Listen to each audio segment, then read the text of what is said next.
Claudia López, ex alcaldesa de Bogotá, se agarró a trinazos con Cliqui Soraya. Usted permitió que el crimen se apoderara de Bogotá. Esta es su nefasta herencia. O sea, el padrino de verdad es una huevonada comparado con esto. Y que conste que usted está jodiendo es porque quiere ser candidata presidencial, Cliqui Soraya. La píldora de hoy va a estar dedicada a hablar de la desesperación, la presión y la desesperación, porque creo que hay mucha desesperación en el ambiente. Si no, ¿cómo más llamaría uno a esto? Atendieron mi llamado. Es que el médico me atendiera. Tengo cáncer terminal. Gracias por haberme dado donde el médico. Esto que acabamos de ver es solo una parte del video en el que Rodolfo Hernández habló y fue la parte que más circuló, pero lo más importante es el contexto en el cual Rodolfo Hernández dijo esto. Por eso es mejor ver completa la nota. Un juez de Bucaramanga condenó al ex candidato presidencial Rodolfo Hernández por un hecho de corrupción. En la diligencia, en medio del llanto, Hernández reveló que padece un cáncer terminal. Por esta razón, el juez se abstuvo de ordenar la captura de Hernández. El escándalo de corrupción por el que hoy el juez 10 penal de Bucaramanga condenó al exalcalde y excandidato presidencial Rodolfo Hernández comenzó en el 2016, cuando el exmandatario, en calidad de presidente de la empresa de aseo de la ciudad, participó en la asignación de un millonario contrato de consultoría por 360 millones de pesos con la unión temporal Vitalogic para manejar las basuras de la ciudad. Conclusión: conforme plantea el problema jurídico, he llegado al convencimiento, más allá de todo razonable, acerca de la materialidad y responsabilidad del señor Rodolfo Hernández Suárez. Será condenado como autor del punible interés indebido en la celebración de contratos. Durante la audiencia virtual, Hernández renunció a su voto de silencio y en medio del llanto se declaró inocente e hizo una confesión.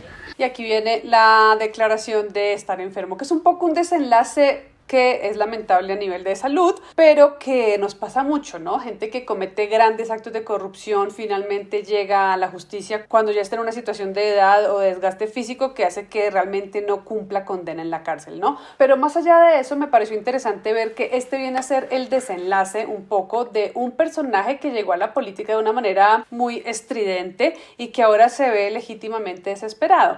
Es un personaje que en otro momento fue el contendor por la carrera por la presidencia. Es decir, fue el hombre que podría haberle ganado a Gustavo Petro y finalmente fue hallado culpable en un caso de corrupción del cual todo el mundo estaba al tanto mientras él hacía campaña. Todos aquellos que lo apoyaron sabían que de resultar presidente y además resultar culpable, eso significaría que hoy 31 de marzo de 2024 ya no tendríamos presidente, sino a su fórmula de la vicepresidencia, la perfecta desconocida Marilyn Castillo, cosa que hubiera sido mejor que tener a la perfecta conocida Paola Ochoa. Yo creo que esto explica la desesperación actual y como la desesperación nacional, porque ni por esas dejaron de subirse a la Rodolfoneta todos los que lo apoyaron y que ahora no dicen ni mu y se hacen los que no fue con ellos la cosa. Toda esa gente también estaba muy desesperada en ese momento. Se me ocurre que estaban tan desesperados que estaban dispuestos a calcular que era viable esperar a que Rodolfo se cayera por su propio peso, como acaba de pasar, y quedáramos en manos de Marilyn o de Paola, que es una cosa casi tan desesperada como tener de presidenta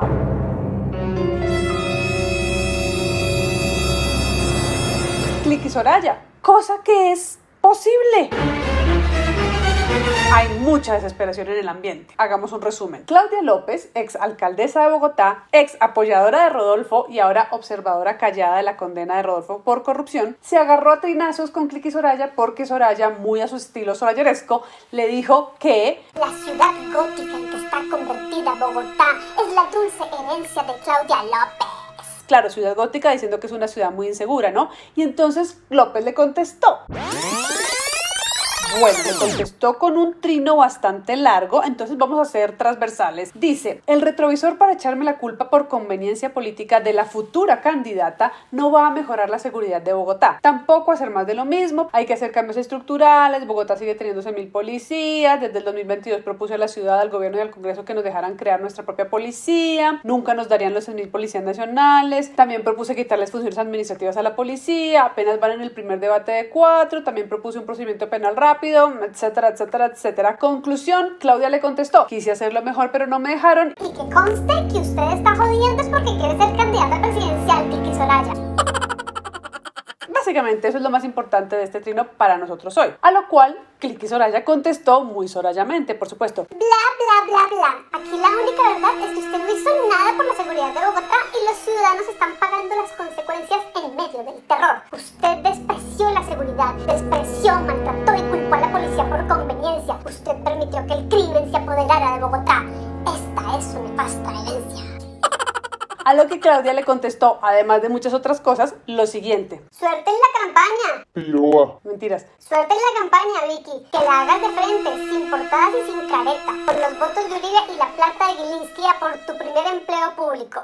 Y ahí ya Cliqui Soraya se desató y podríamos leer los 14 trinos de respuesta, pero qué tedio, sería como ver una novela mexicana y no tenemos ganas. El caso es que le dijo desde peluda hasta verdulera muy en su idioma, pero nunca dijo, ok, sí, voy por el trono presidencial, que así es como lo debe ver, ¿no? Porque esto es un juego de tronos. Y quizás reaccionó así porque es muy pronto para quedar en evidencia, se me ocurre. Y aquí entonces tenemos a dos mujeres desesperadas por treparse en el mismo pedestal, cada una a su estilo, cada una con sus intereses, pero igual de desesperadas. Y entonces ahí yo me pregunto, ¿cuánta presión puede resistir una mujer sin dejar de ver que vive a punto de estallarse? 5 años convirtiendo en pasquín de propaganda lo que alguna vez fue una buena revista, 16 años casada con un miembro de uno de los clanes más poderosos y cuestionados del país, fingiendo que eso no tiene nada que ver con su manera de cubrir la realidad nacional, 30 años dando lora diciendo que es una muy buena periodista pero oficiando de mandadera. ¿Cuánto tiempo puede resistir Cliqui Soraya antes de quebrarse? Me parecen preguntas pertinentes en este momento de gran desesperación nacional. Y se me ocurre que Cliqui Soraya puede aguantar lo mismo que puede aguantar el clan de la familia de su marido, es decir, el clan Géneco, que en los últimos meses quizás esté lidiando con ciertos grados de desesperación. ¿Por qué? Por un lado, porque en octubre del año pasado ordenaron la captura de Cielo Géneco, ex primera dama del Cesar y tía del esposo de Vicky Dávila, por presuntos nexos con grupos paramilitares. La mujer fue señalada directamente por varios ex paramilitares de haber participado en homicidios selectivos en la región. Divina, la tía del esposo de Vicky. Y por el otro lado, porque el pasado jueves 21 de marzo, Luis Alberto Monsalvo Géneco, primo del esposo de Vicky Dávila y exgobernador del Cesar, fue condenado a 21 años y 8 meses de prisión por irregularidades con el programa de alimentación escolar PAE por la Sala Especial de Primera Instancia de la Corte Suprema de Justicia. Ahora bien, esto tiene un moñito muy simpático. ¿Qué pasó el 14 de marzo, es decir, una semana antes de que el exgobernador fuera hallado culpable?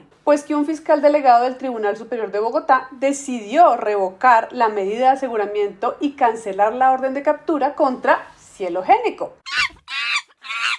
Me parece súper interesante porque entra el hijo y sale la mamá. Es como que esa familia vive en una puerta giratoria. O sea, el padrino de verdad es una huevonada comparado con esto. Y entonces ahí me pregunto, ¿cuánto puede resistir un clan desesperado pero sin llegar a quebrarse? ¿Cuánto se puede acosar a un clan como el clan Géneco sin que dé su brazo a torcer? Se me ocurre que puede aguantar lo mismo que otro clan, digamos por decir cualquier cosa, el clan Char, que esta semana demostró su capacidad de aguantar muy bien la presión sin quebrarse luego de que el Tribunal de Bogotá condenara a Aida Victoria Merlano, hija del excongresista Aida Merlano, presa por fraude y compra de votos, a 13 años y 8 meses de prisión por haber participado en la fuga de su madre en el 2019. ¿Por qué esto es una muestra del aguante del clan Char? Pues porque mientras a la hija de la excongresista le adelantaron la investigación y orden de captura y casa por cárcel y etcétera desde el 2019 hasta hoy, con una agilidad pocas veces vista, todos los demás involucrados en la compra de votos por los que está presa su mamá, sobre los cuales ella ha dado testimonio y ha aportado pruebas, andan sueltos por ahí sin que les pase nada. Y por supuesto son miembros del clan Char. Y aquí viene otro moño muy simpático. En febrero del 2020, Vicky Dávila viajó a Venezuela